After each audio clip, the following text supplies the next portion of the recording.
I'll ask you a question that someone watching is automatically going to go, I don't know if he should have asked that question. But were you happy to be called up to SmackDown versus Raw? I think I was going to be happy no matter where I went. Yeah. Because on either brand, you have immense amount of talent. So I think in the future, you can always go to Raw. You can always change. You can always go to the next place. So it's like, I was happy wherever I was going to go. Well, I was happy. SmackDown I've been on SmackDown since WrestleMania 40. It's uniquely positioned in the company, but it's still SmackDown.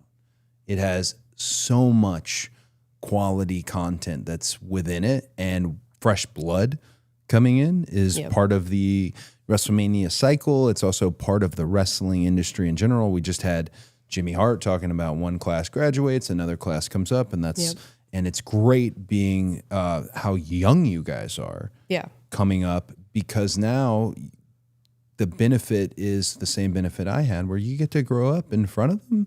You get to hate them, love them, be mad at them, have them be mad at you, slip, fall, do all the great everything. It's just a great time for SmackDown. So I'm very glad that you guys are on SmackDown. Do you want to speak at all to? I feel, because I knew you personally, I feel that I might have made a mistake, and I might pay for this by I said, hey, you got to come on the podcast, but Jacy and Lainey are not here.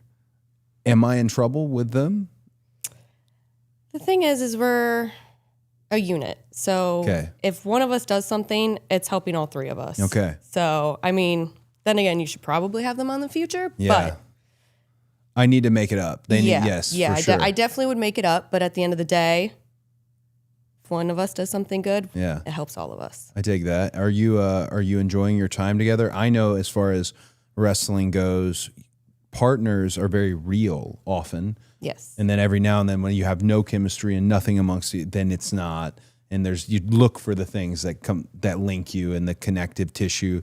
But you guys seem very much, just watching from a confidence level in the ring, you guys seem very much a unit. Yes. And also, it seems like you had good teachers at NXT, and not just the obvious, but good advice too, because you came up in a very ferocious way. Yeah. You're taking something. You have to. Yes. If you're going to make that big of a move, you have to make a statement. Sure. And that's exactly what we did. I mean, Jacy and I started training together, 10 years ago at this point, at the same place. So we've known each other our entire careers. Yeah. So that helps in us being a unit and working together and being cohesive. And we brought Lainey in, and she's just a sponge. She's always learning. She's always listening. She takes what we say and she uses it. And all together, we're all our different selves, our individual selves, but we all just work so well together. And I mean, clearly you can see. Yeah. Also, you're the strength in numbers aspect of what we can do. There's been great examples of comes in threes and sports entertainment and pro wrestling, the Shield being, a very modern example. You guys have one another to lean on. Yeah. In terms of NXT and coming up, what do you think the best thing? Because you're up, it's you're out. Mm-hmm. Not to say it like that, but you're out. You've now moved on to what they were preparing you to move on for. What do you feel was the best thing that you got personally, just you? Whether it was from Sean or from Terry or from Bloom, or what was the best thing you got before coming up? Is there anything that rings in your head when you're up doing this? That's a hard question, because I don't necessarily feel like there's just one thing. Sure. In the Performance Center, we have so many coaches and so many brilliant brains. Yeah. So every time we go out, no matter what we're doing, I'm always hearing somebody in the back of my mind. Sure. So it's hard to pinpoint just one thing, because I learned so much, and I had the luxury of being there for a good amount of time. So every day I went in, I was learning something new and being able to apply it. So fair enough. I can't pick just one thing. Do you have a coach you didn't like? No. Yeah, all likes. No. Everybody has their own style. So some people are going to be a little bit tougher. Yeah. Some people are a little bit sterner. Yeah. But at the end of the day, everybody's there just to help us get better. Sure. And nobody there didn't do that. Here's my an observation I made from watching other folks come up from NXT, and I just tried to explain this to Ricky the other day. One of the things that is it can only be taught by the natural experience of bouncing around, trying to climb the ladder, trying to get here in the first place, all these things. Yes. But one of the things that I always am excited about someone new coming up, because Sean's going to teach them pretty much everything they need to know about wrestling, Yes, psychology. You're going to get so much Terry about finishes. I mean, there's just a unique spectrum and cornucopia of advice there. But one of my things that I know is not taught necessarily, and when they come up, I can be the one to be like, hey, is time management when it comes to how SmackDown and Raw work. Because it is terrifying. You get there and it's Tommy or Kasama. We're doing your walk in 30 minutes. And as soon as your walk's in, can you be at the ring? You're late for your rehearsal, which you booked the walk. How am I late for the rehearsal? And that, they have a job to do, so you can't get mad at them.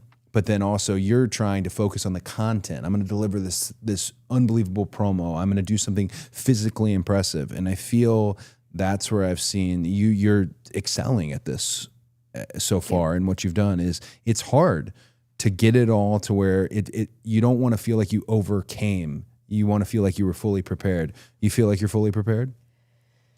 I feel like I'm as prepared as I can be. Yeah. I've had so much experience. I've had so many teachers, and I feel like they always say you're never going to be 100% ready. Yeah. But I feel like I'm as ready as I can be now. Yeah. Given everything that I've gone through and everything that I've learned. Well, when you're 100% ready, things like what happened to me at WrestleMania happen, where you just pull your tights up just an extra and the knee completely rips.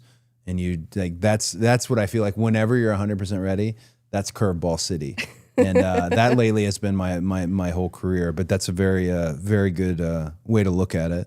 You talk about Jacy and training. This is 10 years ago, getting into the industry. Yep. Walk me through it, your journey. How do you get here? It was a long journey. Yeah. It was a long one to say the least. But I think it was like 2016, I want to say. Yeah. Started training at a school. Jacy was there as well. I ended up moving somewhere. So I was in college at the time. I worked at a gym, and one of the personal trainers there was actually a wrestler. Okay. Who she only had like a small class of people. Yeah. But she was doing training, and she had just brought a couple new students in, and I got linked up with her, and she was like 20 minutes from my house, so it was perfect versus like an hour and a half drive that I was making before. Where is this? Where was this at? This was over in like Tampa area. Okay, gotcha. Brandon. Yep. Lexi Fife, Bonnie Maxon. Yeah. Bonnie Maxon was like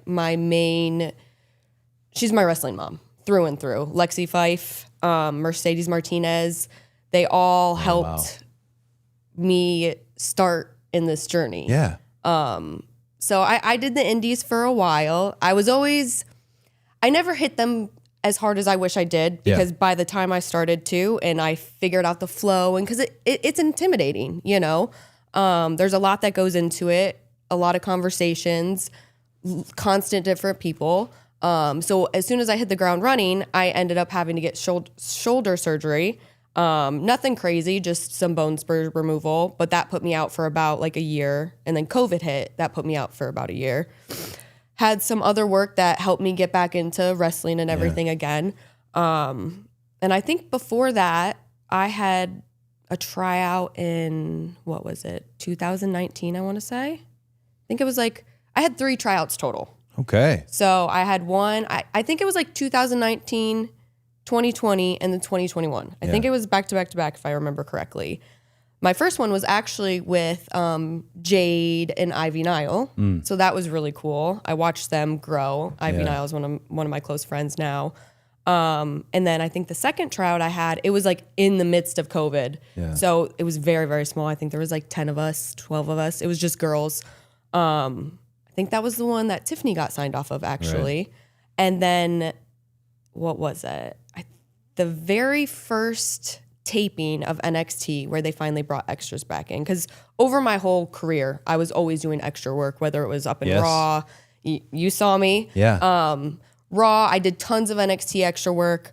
And in the very first taping they had that they brought extras back, I had an enhancement match with Elektra Lopez. Okay. And everything went great. Everybody was happy. So at the PC, sometimes they'll do like PC Live weeks where it's just practice matches, practice shows every single day. So that was one of those weeks that I came in for. And a lot of times when those tryouts happen, like extended tryouts is what they call them, normally it's like a group of people. So it's like, 4 people or so. I was by myself. Oh, wow. So, You were the one. Just me. And luckily I knew people, so it wasn't as scary. But at the end of the day, I'm not signed. I'm by myself. I'm trying to get here. Yeah. So we do the first day. I have a match. Goes great. Second day is a TV taping. Hey, I think we're going to have you come back in December for a tryout. Yeah. In my head, I'm like, oh my gosh. I'm like, I must be doing something wrong. Like, this will be the 4th tryout. Like, there's no way. And I'm like, you know what? Whatever. I'm here. I'm just going to bust my ass the rest of the week, prove myself, and I'll come back and I'll do the 4th tryout. No problem. Well, finish the week. Don't really hear anything. And about 2 weeks later, I get the call. Do you want to be an NXT superstar? Oh, wow. And it was like 6 o'clock on a Friday. Yeah. I'm just hanging out and I'm like, I'm like, random numbers calling me.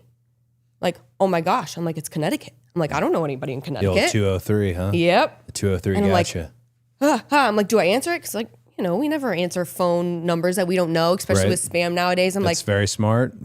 Then, you never know what you're going learn to something pick up here. to. Yep. So I'm like, all right, I'm going to answer it. So I answer it and it was the call. Oh. So it was a long journey to get there, but it always makes it more worth it in the end. Of course.